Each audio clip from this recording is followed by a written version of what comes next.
Glorificado seja teu nome. Louvado seja o nome de Jesus. Mais uma vez eu gostaria de saudar a todos com a paz do Senhor.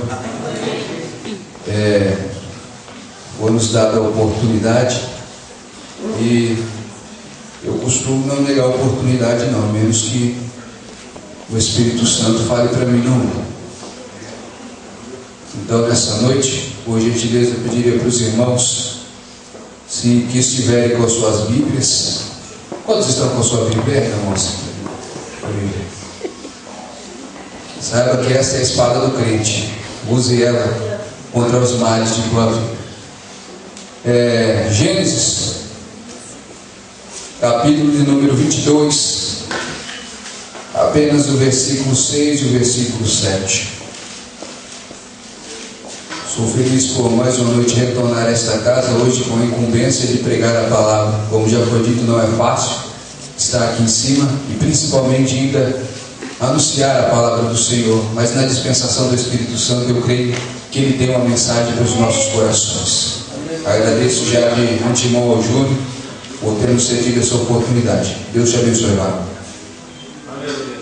Capítulo 22, versículo de número 6, diz assim: E tomou Abraão a lenha do holocausto, e pô-la sobre Isaque seu filho, e tomou o fogo e o cutelo na sua mão, e foram ambos juntos.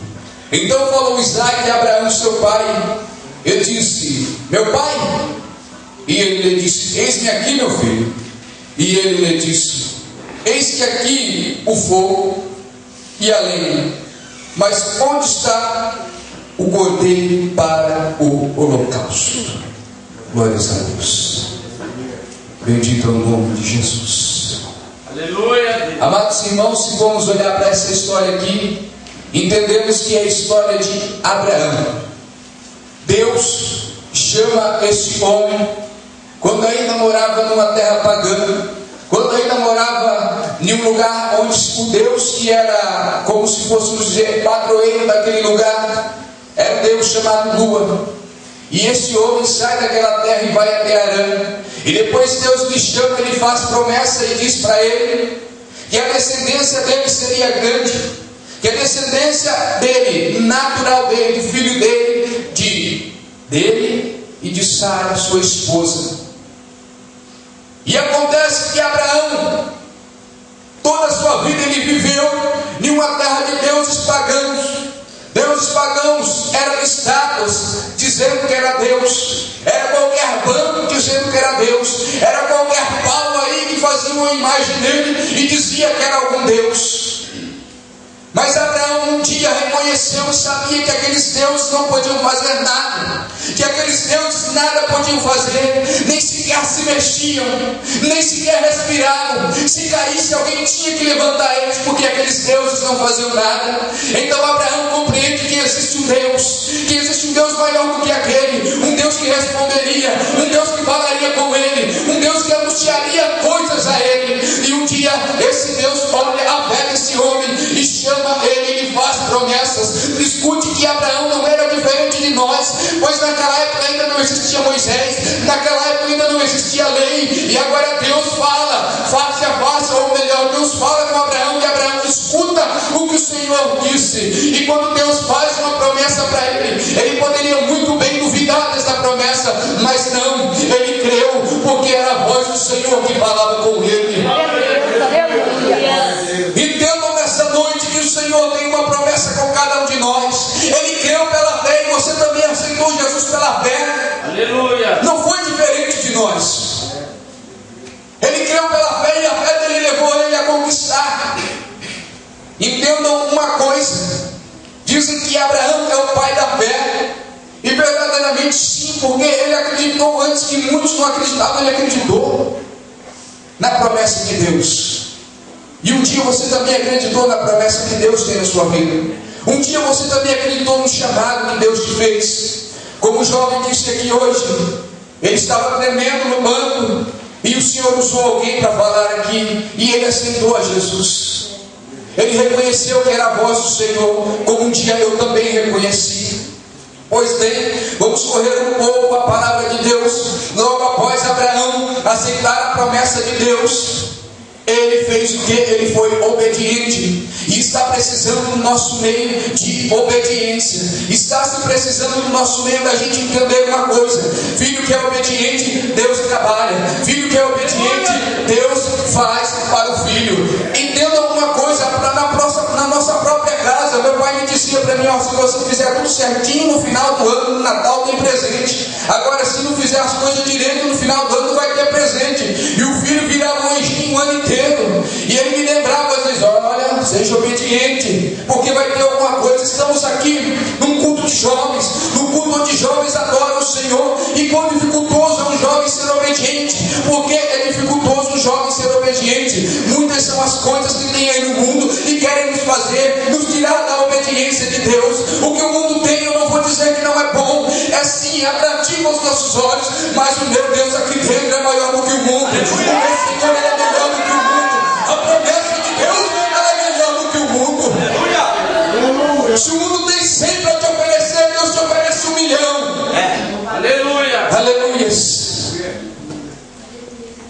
E Abraão, logo após ele obedecer a Deus, ele também profetizou. Olha o homem de Deus profetizando, e temos que profetizar na nossa vida. E ele profetizou com fé. Pois nesta passagem que aqui lemos, no versículo de número 5, diz assim: ele disse a Abraão a seus moços: ficai-vos aqui com o jumento, e eu e o moço iremos até ali, e havemos adorado, tornaremos a vós. Quando Abraão diz aquilo que nós vamos adorar, espera aí, o Senhor tinha pedido o seu filho em sacrifício. E por que ele falou com tanta autoridade, com tanta fé? Que eles iriam lá no monte adorar o Senhor, ele e o filho dele, e os dois voltariam, os dois retornariam. Porque ele tinha certeza que a fé dele, que o Deus que deu o filho dele não tomaria, mas todavia ele estava fazendo o seu sacrifício, ele estava obedecendo a Deus. E o que eu encontro na nossa vida tem que se ter obediência, mas a obediência ela se une com a fé. Se a obediência é sua se unir com a sua fé, sabe o que acontece? Ouvi uma coisa linda aqui hoje: eu tenho fé, por 4 anos eu já estou servindo ao Senhor, e eu e minha casa serviremos ao Senhor. Eu creio nisso, jovem. Eu creio porque a tua fé é a obediência que tu tem, e Deus vai responder ao desejo do teu coração. Aleluias.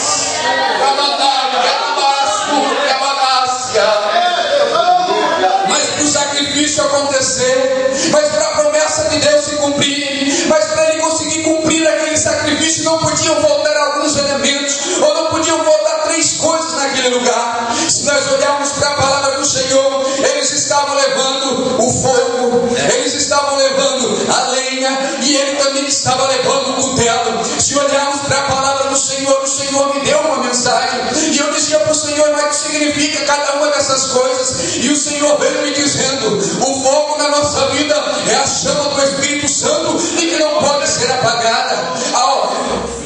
A lenha é a oração, pois a oração ela alimenta o fogo, pois a sua oração ela faz você ter intimidade com o Senhor. Se você não ora, você não conversa. Se você não conversa, você não conhece. Agora, se você ora, se você conversa, se você fala com o Senhor, certamente você vai conhecer Ele. Certamente o fogo, a chama do Espírito Santo vai se acender dentro de você. E ainda olhando para a palavra do Senhor, aqui tinha o cutelo, e o cutelo significa sacrifício. O porquê que o cutelo significa sacrifício? Você pode me dizer: mas que mensagem louca é essa? Que mensagem estranha é essa? Não está dizendo o que significa. Não, eu posso dizer para você: foi Deus que me deu, então eu vou anunciar o que Ele me deu, porque foi posto na minha boca.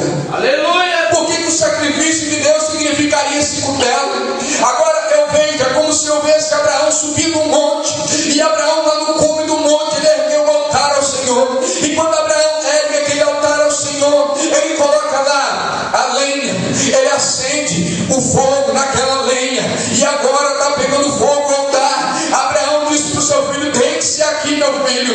Ele coloca o filho dele lá, e de repente vai acontecer uma coisa sobrenatural. Mas antes que acontecesse o sobrenatural, Deus estava provando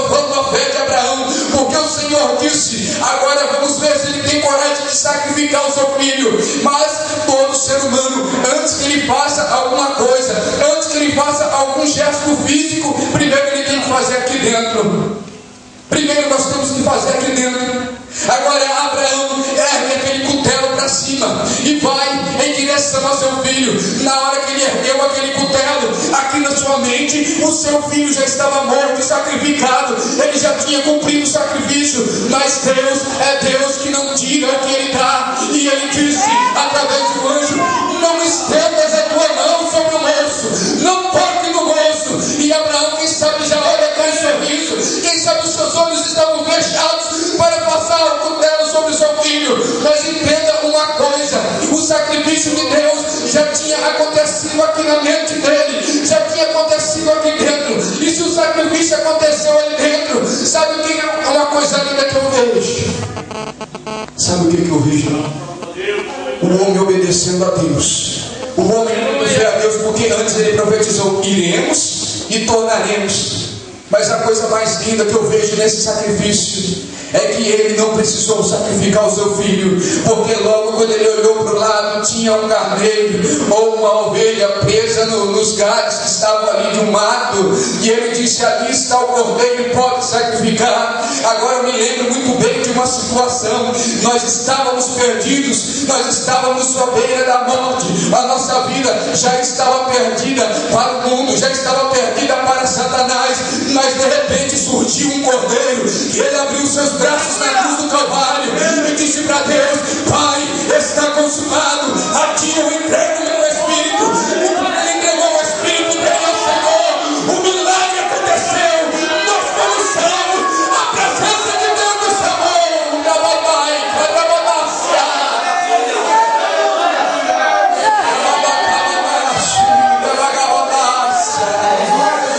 O Senhor Jesus se sacrificou na cruz em prol da nossa vida. Ele já se sacrificou, sabe por quê? Ele já te conhecia desde o ventre da tua mãe. Ainda antes que você fosse formado, Ele já te conhecia. Ainda antes que você fosse formado, Ele já tinha um plano na tua vida. Entenda uma coisa: você não é qualquer um, você não é qualquer uma, você é um objeto, você é um filho, você é um servo do Senhor. Então obedeça ao Senhor, tenha fé, porque o Senhor te ajuda. Para encerrar, é dito na palavra do Senhor que o Senhor Jesus, que Deus, Ele procura adoradores que o adorem em espírito e em verdade. Mas antes que Ele dissesse esta palavra, Ele já sabia do sacrifício de seu filho na cruz do Calvário. E quando o Espírito Santo me toca e me disse assim: olha, o que o meu filho fez, Ele já fez seguramente. Sabe por quê? Se Deus nos pediu para adorar em espírito e em verdade, é porque Ele mostrou de uma forma que Ele nos ama em espírito e em verdade. Eu vou te explicar em espírito. Logo após Jesus morrer na cruz do Calvário, o seu corpo morre, o seu espírito permanece. Agora o seu espírito vai lá no inferno, toma a chave da morte da mão de Satanás, traz e diz. Aí Paulo vai dizer: onde está, ó morte, a tua vitória? Onde está entrando o teu aguilhão? Não tem mais para Satanás. Você só vai para Satanás se você quiser. Você só perde para ele se você quiser, porque a chave está na mão de Jesus. A chave o Senhor Jesus pegou.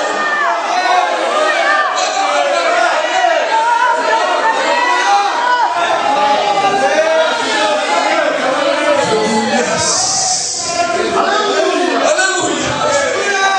Aí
para o Senhor para adorar. Você tem liberdade para adorar. Os seus joelhos quando tocam no chão, às vezes pelo tempo que você passa orando, os seus joelhos começam a doer, começa a sentir uma dorzinha aqui, mas a dorzinha passa, porque enquanto você vai sentindo a dor, o Espírito Santo está te consolando. Enquanto você vai sentindo a dor, o Espírito Santo está descendo, a chama está sendo acesa, o sacrifício cumprido.